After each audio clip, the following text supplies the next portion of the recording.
Companheirada, sejam muito bem-vindos aqui no blog da Dilma. Primeiramente e sempre, Lula livre, e segundo, fora Temer, porque Temer sempre vai ficar em segundo lugar. Eu gostaria primeiramente de pedir para vocês curtirem essa live, comentarem, compartilharem, mandar sugestões de... É porque assim, fica muito restrito para a gente escolher os temas, né? A gente escolhe na questão da formação da conjuntura, como está atualmente, mas com a participação de vocês enviando temas, sugestões, críticas, fica muito mais fácil para a gente conseguir construir junto a vocês, né, essa live. Então eu gostaria muito de pedir para vocês essa ajudinha aí, fora a ajudinha que você curte, comenta e compartilha no blog da Dilma, tem também lá no YouTube a mídia livre, você comenta lá, compartilha, que é o que dá o dinheiro para a gente continuar nosso trabalho aqui dentro da esquerda. Então, tem vários assuntos dentro do YouTube também, questões de conjuntura, entrevistas muito legais, assim. Então, eu peço também essa colaboração aí de vocês. A gente está vendo, né, eu vejo, às vezes me entristece muito, a esquerda compartilhar conteúdo de direita. Então, gente, vamos diminuir esse compartilhamento de conteúdo de direita, de visualização, e vamos dar mais valor ao nosso trabalho, que a gente passa muito sufoco assim dentro da militância, sabe, para conseguir trazer um material bem legal para vocês. E assim, a gente é muito satisfatório estar levando essa informação e que essa informação chegue até vocês. Então é só essa informação inicial, né, que eu estou dando para vocês, e agradecer também a participação de vocês, o carinho, as mensagens, enfim, é muito gratificante tudo isso que a gente recebe, sabe? E gostaria de agradecer muito a participação do professor Jânio, um professor de Direito Constitucional da Universidade de Fortaleza, Unifor, e também a professora Unicristos.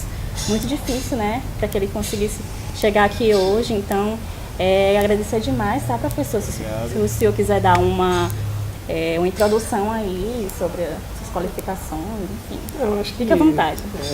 Obrigado, viu, Jennifer, pelo convite. Estou aqui pela segunda vez, né, para participar juntamente com você e debater alguns temas aí da atualidade. Eu acho que é importante, principalmente nesse momento bem dramático, bem difícil que o país enfrenta, né? Então, acho que é importante sempre a sociedade discutir, seja a sociedade organizada, da universidade, discutir o país, discutir o futuro do nosso país, né? Então, eu espero que a gente possa fazer um bom diálogo aqui agora, nesse momento.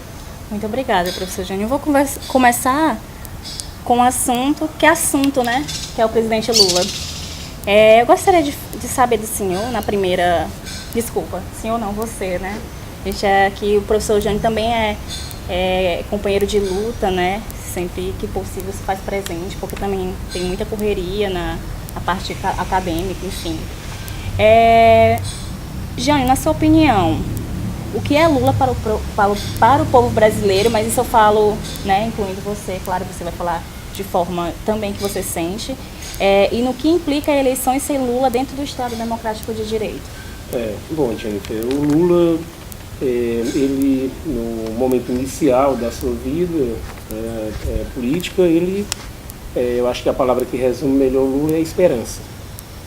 Isso em 89, eu acompanho a atividade política do Lula a partir de 89, né, quando tive a oportunidade, a minha mãe eu tinha 12, 13 anos, isso em 89, quando tive a oportunidade de participar de um comício do Lula na minha terra, que é o Crato, do Ceará.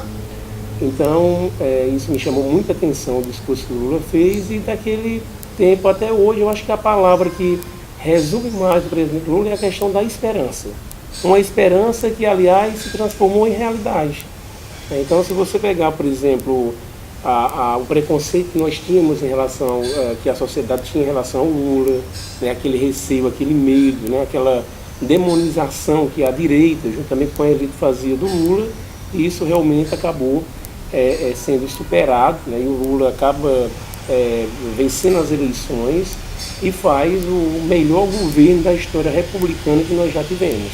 Nunca na história do Brasil nós tivemos uma inclusão social tão ampla e profunda como nós tivemos no governo Lula. Então, se era esperança que nós tínhamos em 89, a partir do momento que o presidente Lula assume, essa esperança ela passa a ser realidade para milhões de pessoas dentro do país.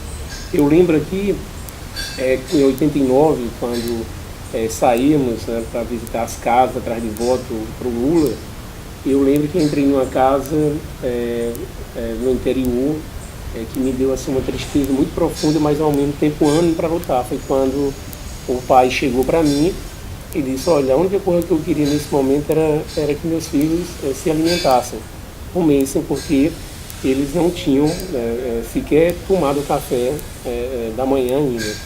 Então aquilo ali eu vi como uma grande responsabilidade e uma esperança no presidente Lula que aquilo poderia ser modificado.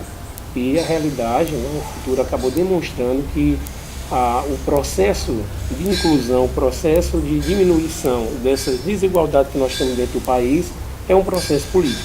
Ou seja, tudo passa pela perspectiva política. Então, quando você vê agora, por exemplo, todo um movimento de exclusão do Lula do processo político, que é uma tentativa de eliminação do Lula, não só uma eliminação física, porque também é isso, é deixá-lo encarcerado ali para ninguém ter mais contato, mas é também uma tentativa de destruição simbólica por tudo que o Lula representa dentro do país. Então é uma tentativa, e isso não é novo. Do ponto de vista histórico, se a gente observar, todas as lideranças políticas que tinham um projeto de expansão do ponto de vista da sociedade, de melhorias para a sociedade, de uma igualdade maior para ser materializada dentro do país, foi perseguido. Veja aí o próprio Getúlio Vargas, o Jango e outros líderes de uma importância não tão ampla como eles, mas que foram perseguidos, que sofreram repressão e etc. Então o Lula, ele acaba sendo o objeto central dessa perseguição justamente porque ele representa um divisor de águas do ponto de vista social. Então é aquela tentativa, a gente elimina o Lula, porque eliminando o Lula a gente tem a perspectiva de voltar ao poder. Então tudo isso traz pode implicar um processo sem a participação do Lula, um processo extremamente antidemocrático. Em país nenhum, talvez em nenhum país democrático do mundo você tivesse a possibilidade de excluir o principal líder da oposição, a maior liderança política que nós temos dentro do país, do processo eleitoral. Então, o que foi feito? Lula foi perseguido. Se você pegar, por exemplo, as decisões que foram tomadas contra o Lula, especificamente pelo juiz Sérgio Moro decretou a condução coercitiva do Lula. Todos nós sabíamos que era ilegal, que era uma decisão arbitrária e inconstitucional, tanto que depois veio o Supremo Tribunal Federal e concedeu uma liminar dizendo que fica proibido a questão das conduções coercitivas. Então Lula foi conduzido coercitivamente, Lula teve a invasão à sua casa, tudo foi revirado dentro da casa dele, 6 horas da manhã, trazendo um constrangimento terrível para a família, para a esposa, que com certeza, dentro de toda essa perseguição, acabou tendo essa morte antecipada que ela fez. Realmente foi praticamente um assassinato, porque foi quando muitas vezes a sua reputação é atingida, é pior do que muitas vezes a agressão física, então, a agressão psicológica que vem sofrendo o Lula, os filhos, isso é inimaginável. Então tudo isso é dentro de um processo. A gente não pode analisar essa perseguição que o Lula sofre, e a Marisa sofreu, que inclusive foi colocada dentro de um processo. Se já é complicado você levar alguém para dentro de um processo e levar juntamente com a esposa, que era justamente para poder eliminar do cenário político qualquer possibilidade de retorno do Lula. Então, eleição sem Lula de fato, inclusive a própria ONU reconheceu isso.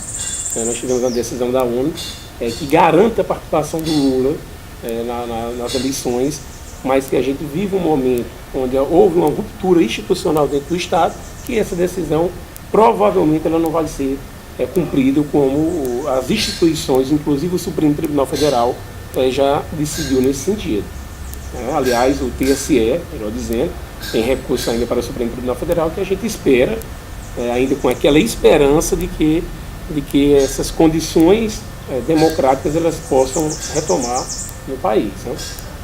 Eu entendo até nesse sentido que você fala, Jânio, mas eu acredito mais no campo mais popular, no sentido dessa atuação, Eu acredito. Teve um golpe, o golpe começou com a Dilma, e 2 anos depois eles não deixariam que Lula fosse candidato e eleito em primeiro turno. Então foi muito dinheiro para comprar tudo que compraram, para ter esse processo do golpe contra a Dilma. E 2 anos depois o Lula se candidatar e ganhar, né? Então eu acho que a gente viu claramente, de forma bem escancarada, né? Para quem ainda tinha essas dúvidas, que eu acho que lá no fundo não tinha, só falava que tinha, mas não tinha. E para quem também tinha as dúvidas, ficou bem claro quando o juiz Sérgio Moro de férias despachou em Lisboa, sim. Né? Então o desembargador deu favorável ao Lula e o juiz, enfim. Mas eu acho que nesse sentido da questão do TSE e o Supremo julgar, enfim, eu acredito que se não tiver uma pressão popular em cima disso, a militância junto ao povo nesse trabalho, eu acredito que pode ser muito difícil pra gente, sabe? Eu tenho muita esperança, assim, muita mesmo. Eu luto pelo Lula, pela democracia. Mas eu acredito que se a gente não tiver essa pressão em cima do povo, da militância, pode ser algo que não seja tão favorável para a gente tem que lutar nesse sentido. Enfim, era só acrescentando o que você falou. A gente vai aqui para a segunda pergunta, né?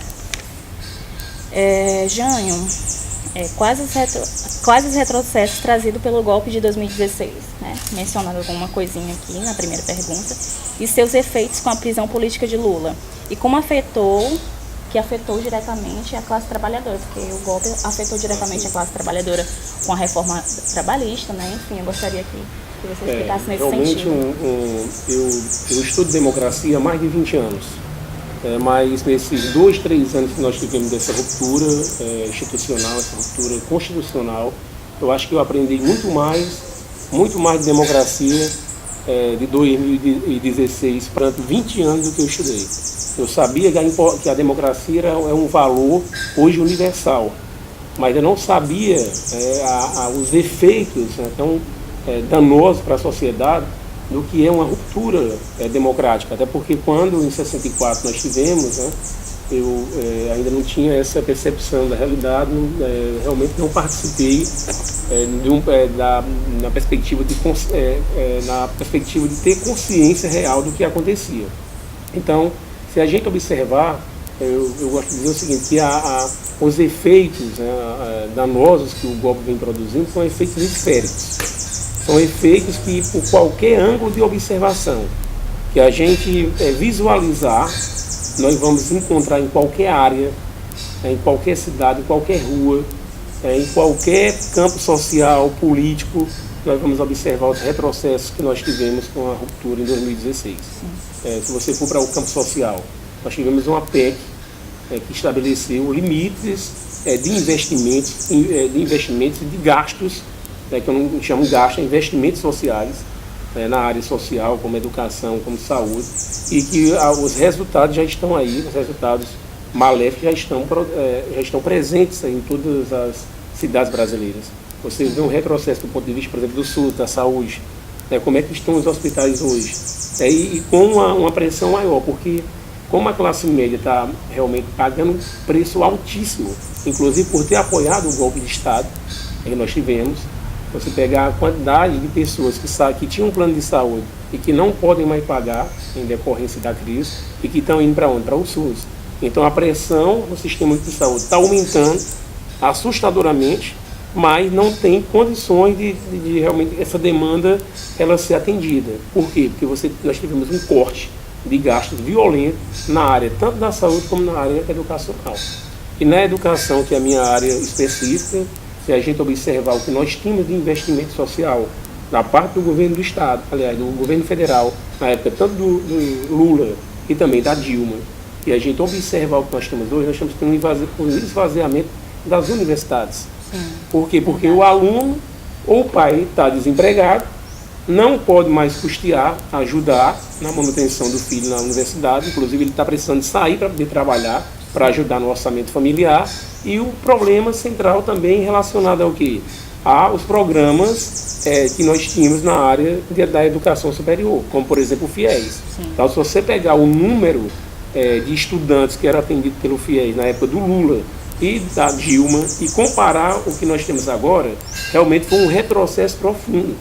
Eu já vi, por exemplo, colegas que trabalham em secretarias, em locais, relatando, né, universitários chorando, dizendo, olha, nós não podemos renovar mais porque o governo cortou, né, o financiamento, né, o FIES, que fazia a manutenção desses alunos que não podiam custear para no futuro, quando se formassem, eles pudessem fazer o pagamento. Então você tem um retrocesso social, você tem um retrocesso educacional, você tem um retrocesso do ponto de vista da soberania nacional. As principais riquezas do país, Brasil, né, que foram conquistadas ao longo de 500 anos, essas riquezas estão sendo dilapidadas. Nós temos uma quadrilha que assumiu o governo. Eu vi até uma postagem uma vez interessante no Face, que dizia o seguinte, só o Brasil mesmo, né, para poder dar um golpe de Estado, apoiado principalmente pela classe média, com o pretexto de que era para retirar corruptos do poder, né, o pretexto, para que assumisse uma quadrilha muito perigosa que está destruindo historicamente o país sob qualquer perspectiva. Então isso é muito triste, né, você vê um país que estava caminhando do ponto de vista do aprofundamento democrático e você verificar o que nós temos hoje.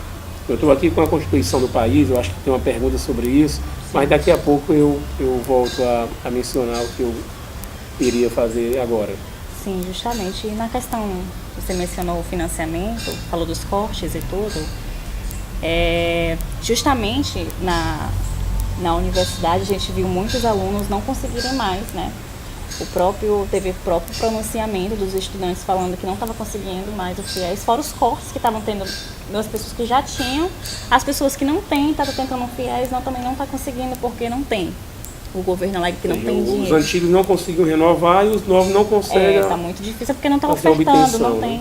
Eles alegam que não tem dinheiro.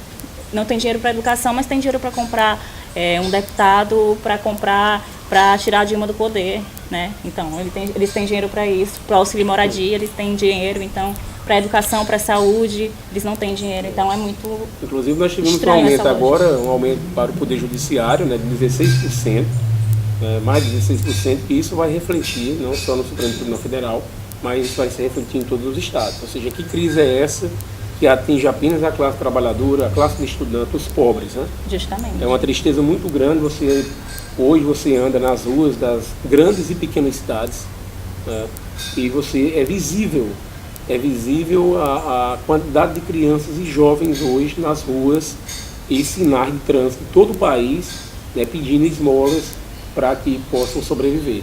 E aumentou também, Jânio, os moradores de rua, né? Você não via uma quantidade tão excessiva quando você passa nos governos do PT, você não via uma quantidade tão excessiva de moradores de rua, agora a gente passa em cada esquina aqui de Fortaleza, muitos moradores de rua, então, sabe, muitos retrocessos, assim, é de parar e dá vontade de chorar às vezes, sabe, porque tudo que o Lula e a Dilma construiu foi destruído em 2 anos de governo Temer, venda, privatizações, então é algo assim que os paneleiros e os coxinhas estão olhando, não estão entendendo o patriotismo deles, entendeu? Não entendo, era para tirar a Dilma e agora, entendeu? Se você observar, todo o golpe de Estado que nós tivemos no país teve o apoio da classe média. Todos.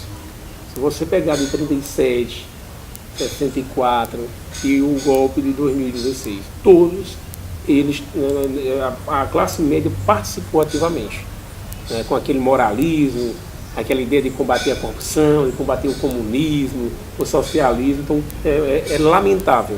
Uma classe que era para ter uma responsabilidade social imensa, porque é uma classe que teve a oportunidade de estudar, teve a oportunidade que muitos não tiveram. É uma classe que era central do ponto de vista do aprofundamento democrático, do ponto de vista inclusivo, e por razões que muitas vezes fogem à racionalidade, ela acaba optando pela ruptura democrática, sempre com esse pretexto de combater a corrupção. Todos esses movimentos geralmente têm esse viés moralista e que a gente sabe que realmente não é para fazer combate à corrupção, mas é para paralisar um processo de aprofundamento democrático dentro do país. Aí aqui no Brasil você tem sempre algo assim, assustador, que você destrói a democracia a pretexto de protegê-la. Nós temos uma tradição muito nesse sentido. A gente viola a Constituição a pretexto de fazer a proteção da Constituição. Que eu diga, por exemplo, Sérgio Moro. Sérgio Moro, eu, enquanto professor de Direito Constitucional, me envergonha ter um juiz como Sérgio Moro dentro do Brasil.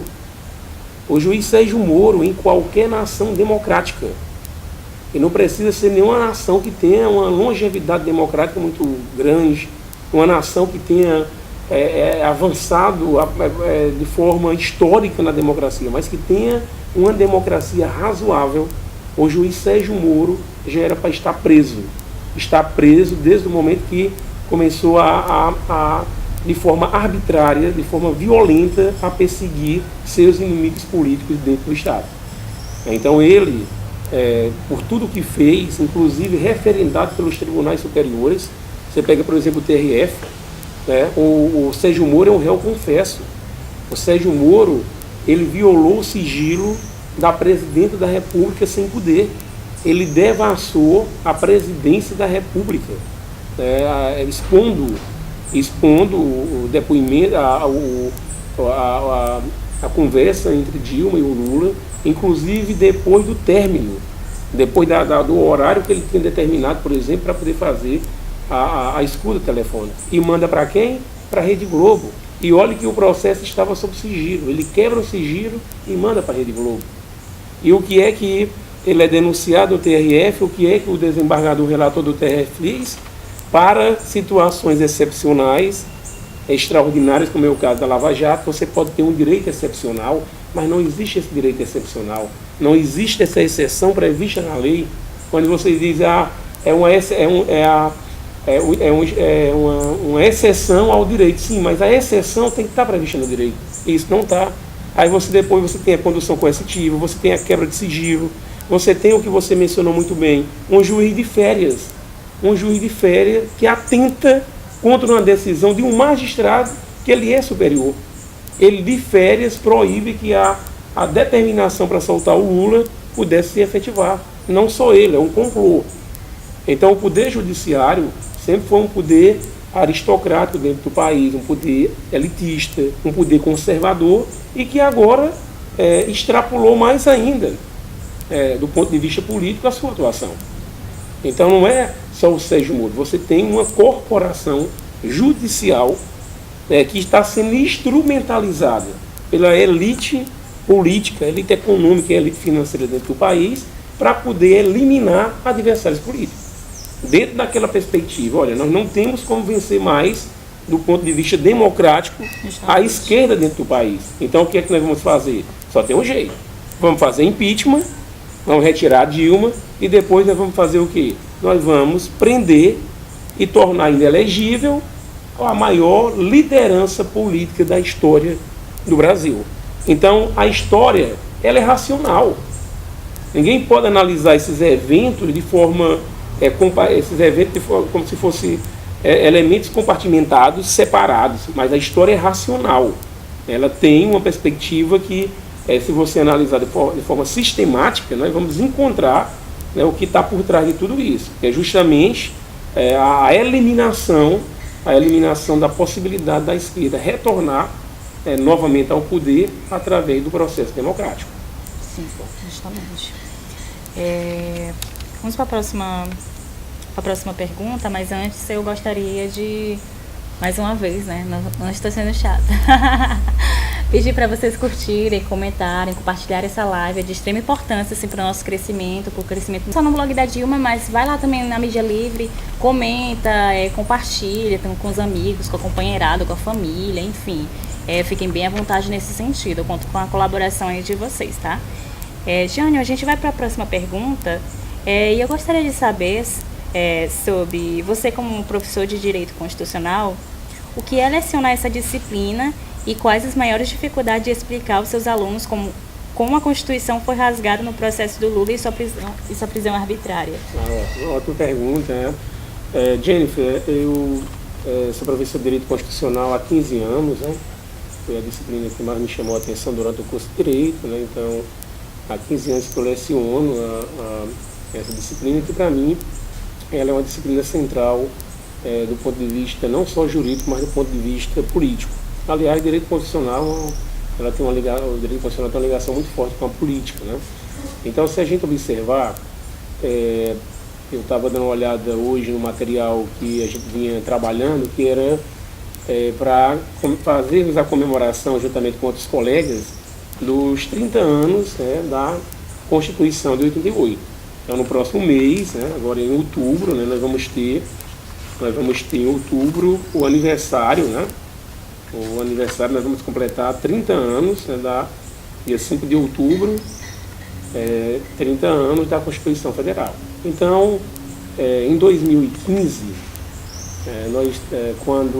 a partir de 2015, aproximadamente, a gente tinha aquela ideia, juntamente com outros colegas, de comemorarmos o sucesso político e constitucional da nossa Constituição. Então, o projeto era que nós fizéssemos uma coletânea, né, de artigos de professores e convidados para que a gente pudesse analisar os avanços políticos e constitucionais que nós tivemos nas 3 últimas décadas. Esse processo foi abortado. Por quê? Porque a Constituição brasileira ela foi revogada em muitos dos seus pontos, inclusive em relação a cláusulas pétreas, que são aquelas cláusulas que não podem ser eliminadas, são cláusulas inabolíveis, e em outras partes da Constituição do Brasil ela foi suspensa. Então, assim, lamentando muito esse fato, que nós acabamos não tendo mais a possibilidade de comemorar o quê? O que nós podemos fazer hoje é lutar, né? Lutarmos para que a Constituição ela volte novamente a produzir efeitos jurídicos. Então, nós vínhamos num processo, há aproximadamente 25 anos, né, alguma coisa, um processo de aprofundamento da democracia e aprofundamento também do ponto de vista social, inclusive dentro do país, e que a partir de 2016 nós tivemos uma ruptura profunda. Então, hoje, entrar em sala de aula para falar da Constituição, realmente isso causa, no mínimo, um constrangimento muito grande. Porque o país estava dentro de uma perspectiva de avanços significativos do ponto de vista social, político, jurídico, etc. E a partir do golpe, nós temos um retrocesso que a cada dia ele se aprofunda ainda mais. Então, claro que a esperança continua. Claro que essa esperança não é uma esperança ingênua. Nós sabemos que a luta é árdua, a luta é longa, né, porque as forças que estão por trás de todo esse movimento de ruptura institucional são forças poderosíssimas. São forças do capital financeiro nacional e internacional. Você tem força das oligarquias regionais que atuam muito forte. Então, assim, é uma batalha que precisa, como você colocou muito bem, de um engajamento político e social muito grande. Por quê? Porque as instituições elas estão bloqueadas. Elas estão bloqueadas para que elas possam, de fato, aplicar o direito, aplicar a Constituição. É só pegar, por exemplo, praticamente todas as decisões que foram feitas em relação ao presidente Lula foram decisões desfavoráveis. De vez em quando você encontra uma ali perdida no universo de dezenas de decisões contrárias ao presidente Lula, que é para trazer aquela ideia, né, de que as coisas estão normais, mas não estão. É quando concede, por exemplo, o presidente Lula pode aparecer no programa do Haddad, mas não pedindo voto para ele, pedindo para outro. Ora, o essencial foi eliminado. Está sendo eliminado, que é a não possibilidade do Lula participar do processo eleitoral. Então, eles eliminam o essencial e ficam trabalhando com essa ideia de retórica jurídica, né, para dar um tom de legalidade, fazendo concessões ali pontuais que, do ponto de vista efetivo, não tem nenhum efeito. Até na primeira pergunta, você mencionou sobre a questão da decisão da ONU, e é justamente a nossa próxima pergunta. Que o que foi a decisão da ONU e a questão da efetividade, né? Então, na questão das características. Tá? A ONU tem sido... Obrigado. A ONU vem sendo provocada, né, pelo presidente Lula, né, através de seus advogados, inclusive advogados internacionais, né, para justamente denunciar que nós estamos dentro de um processo de ruptura institucional, onde a Constituição, ela, como eu já falei, ou ela foi revogada em umas partes e foi suspensa em outras partes. Então, o Lula está procurando um organismo internacional como a ONU e outros que vão ser também provocados para chamar a atenção do mundo que nós estamos vivendo em pleno golpe de Estado dentro do país. Tanto é verdade que as garantias mínimas que eram para estar sendo efetivadas dentro do campo processual, elas não estão sendo garantidas ao presidente Lula. Isso é só o presidente Lula? Não. Claro que isso acontece já em relação à pobreza dentro do país. Mas ficou mais visível ainda no caso do Lula, porque você tem toda uma perspectiva eleitoral por trás. Então, quando a ONU se manifesta através de um órgão, através do seu Conselho de Direitos Humanos, o Alto Comissariado da ONU chega e concede uma liminar, uma medida cautelar, dizendo que o presidente Lula ele tem o direito, sim, de participar de forma cautelar do processo eleitoral.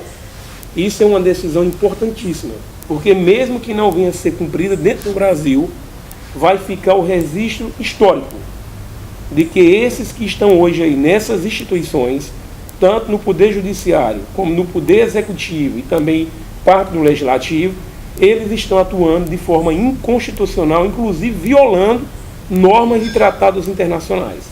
Então, se a gente pudesse chamar a atenção de forma mais sintética, a gente pode dizer o seguinte, que o descumprimento dessa decisão é um descumprimento tão grave que viola não só o direito internacional, viola inclusive a própria Constituição do Brasil. Porque é a Constituição do Brasil que faz essa abertura para que o direito internacional ele possa adentrar o território nacional e ele possa ser aplicado. Nós temos dois elementos na Constituição, aqui no artigo 4º da Constituição, que traz os princípios que regem a República Federativa do Brasil numa perspectiva internacional, e um dos princípios é a prevalência dos direitos humanos. Ou seja, os direitos humanos não estão sendo, do Lula, estão sendo violados dentro do Estado brasileiro.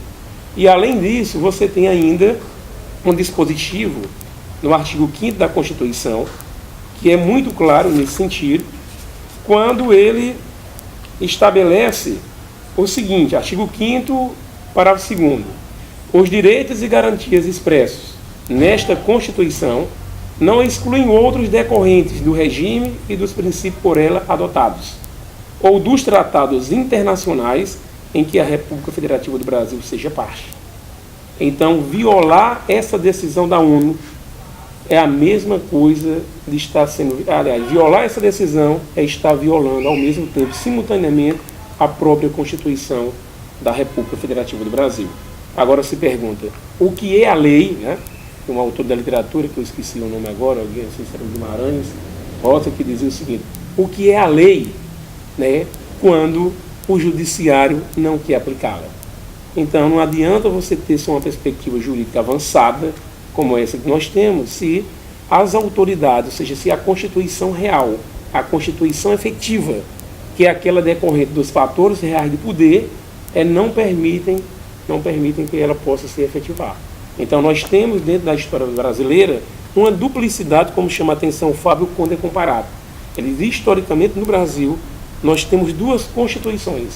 Nós temos uma Constituição ideal, que é a Constituição jurídica, a Constituição escrita, e temos uma Constituição concreta, material, que é aquela que de fato se efetiva. Então, do ponto de vista do que nós estamos vivendo atualmente, nós temos essa Constituição aqui, que era para estar sendo aplicada, mas a Constituição que está sendo efetivada dentro do país é a Constituição que o Judiciário está determinando juntamente com todo o aparato do ponto de vista econômico e financeiro que está por trás de todo esse movimento. Sim, boa aula de Direito Constitucional, né? Muito bom, professor. A gente já está se encaminhando aqui para o finalzinho da live e eu vou fazer a última pergunta para o senhor. Ok. Tá. Bem, você como professor, né? O que é esperar para o futuro do Brasil depois de uma democracia nova e frágil, já ter passado por todos esses retrocessos, né? Uma pergunta. Você acredita que é possível contornar pela atuação do campo popular, justamente o que a gente já tinha mencionado sobre a questão da atuação do povo, porque historicamente o que fez a gente estar onde a gente está foi justamente essa mobilização popular, né?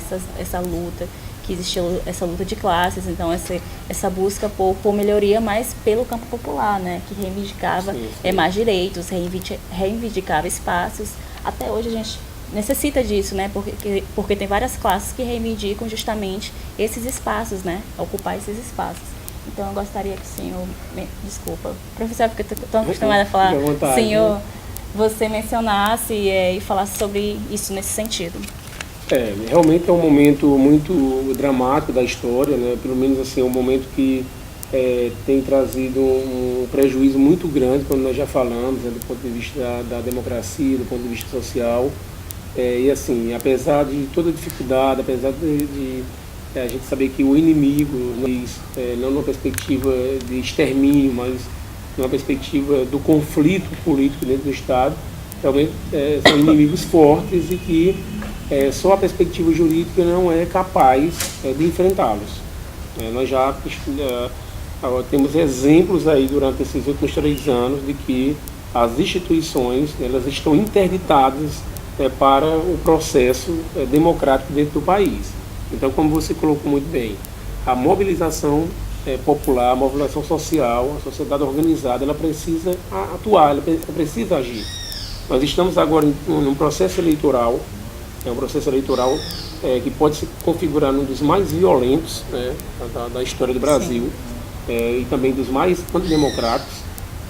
Você tem, por exemplo, candidatos aí pregando o extermínio de adversários políticos. Isso é inimaginável, do ponto de vista de uma sociedade democrática, você ter um candidato que é abertamente homofóbico, machista, um candidato que despreza mulheres, um candidato que se você observar do ponto de vista racional, você não tem nenhum elemento que possa dizer o seguinte: olha, eu vou votar nesse candidato, eu não quero mencionar o nome, mas todos nós sabemos, não tem nenhum elemento racional que possa levar alguém que tenha a menor consciência possível a direcionar um voto para um candidato que tem todos os adjetivos piores que possam existir do ponto de vista humano. Então, hoje, com a tentativa de eliminação do presidente Lula do processo eleitoral, nós temos inclusive a possibilidade dessa elite que está aí, o candidato dela, que é o Geraldo Alckmin, pode ser que não decole, e essa elite ela queira aprofundar mais ainda o processo de ruptura democrática que nós tivemos, inclusive apoiando candidatos que têm uma natureza fascista muito clara. Porque um candidato que chega a pedir o extermínio do adversário, isso acontece em regimes fascistas. Em regimes fascistas.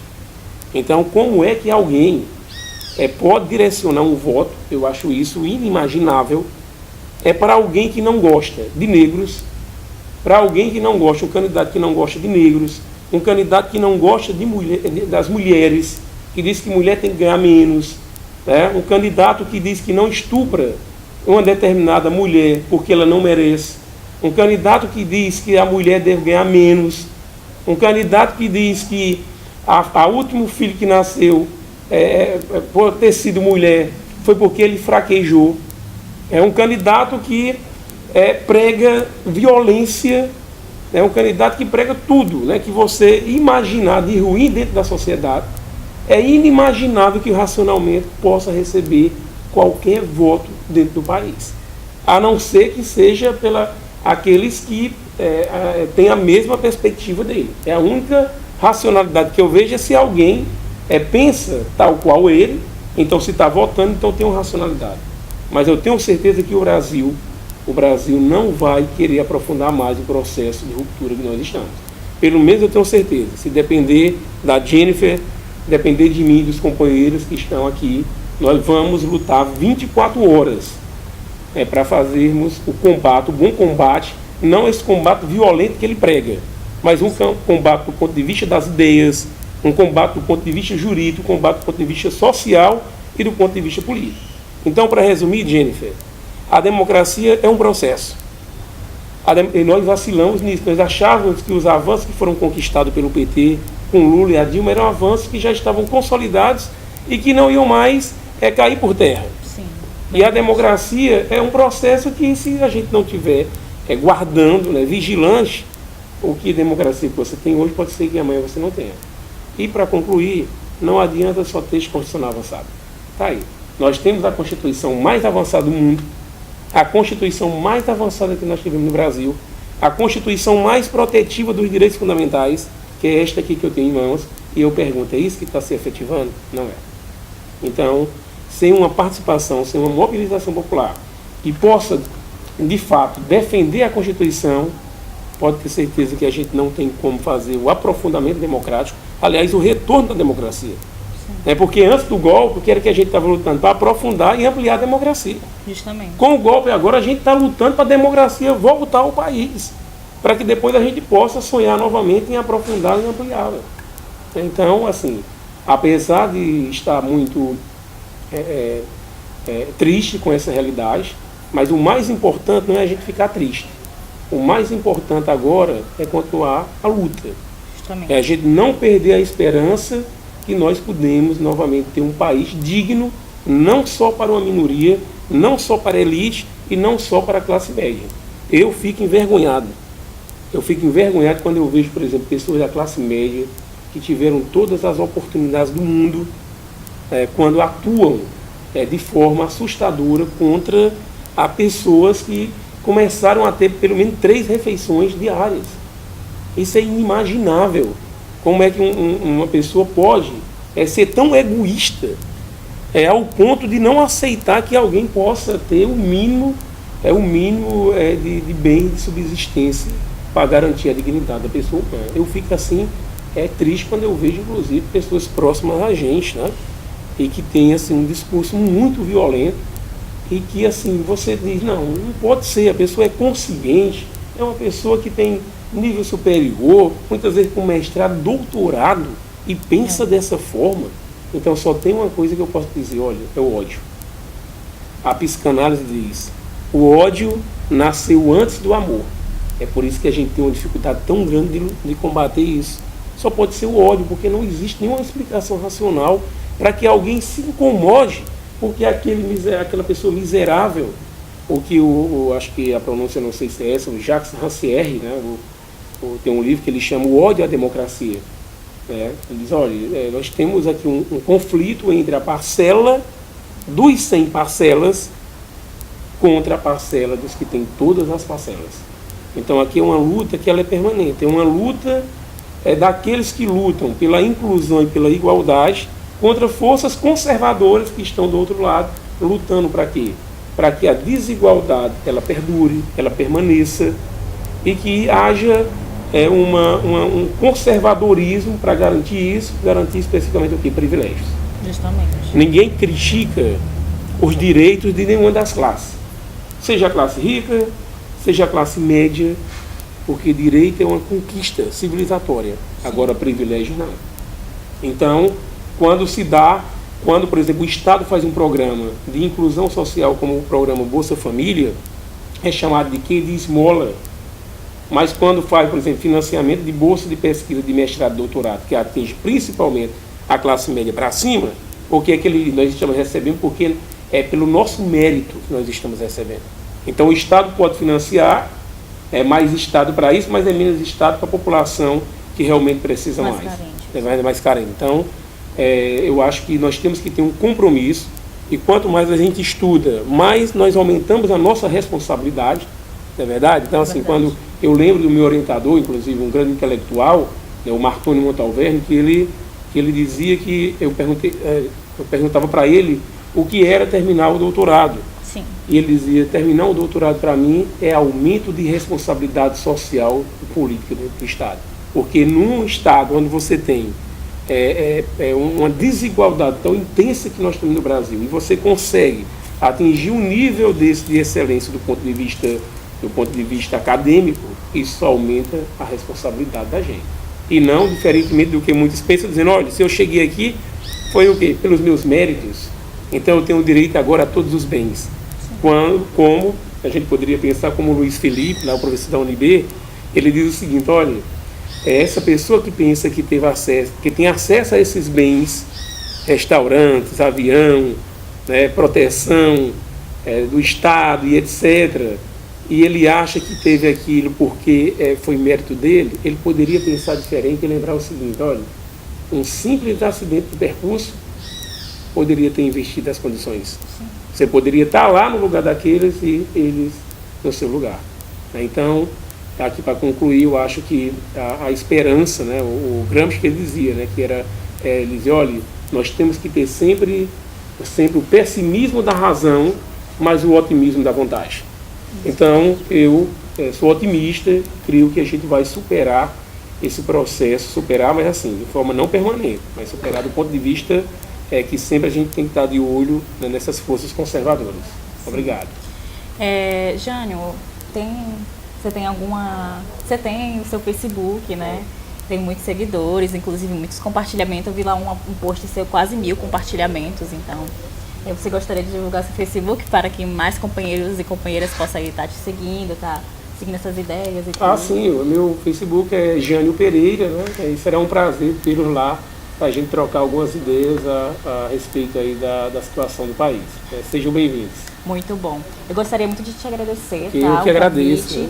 Aqui já é sua casa, está convidado outras vezes também para participar, tá bom? Gostaria de pedir mais uma vez para que vocês curtam, comentem, compartilhem essa live, compartilhem com a companheirada, compartilhem com os familiares, amigos, levar essa informação até que chegue de forma bem abrangente. Então, não esquece de curtir lá na Mídia Livre, no YouTube, lá tem material de conjuntura muito legal, muitas entrevistas.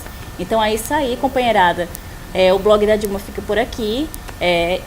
E um beijão no coração de vocês e agradecida demais. Lula livre. Lula livre, né?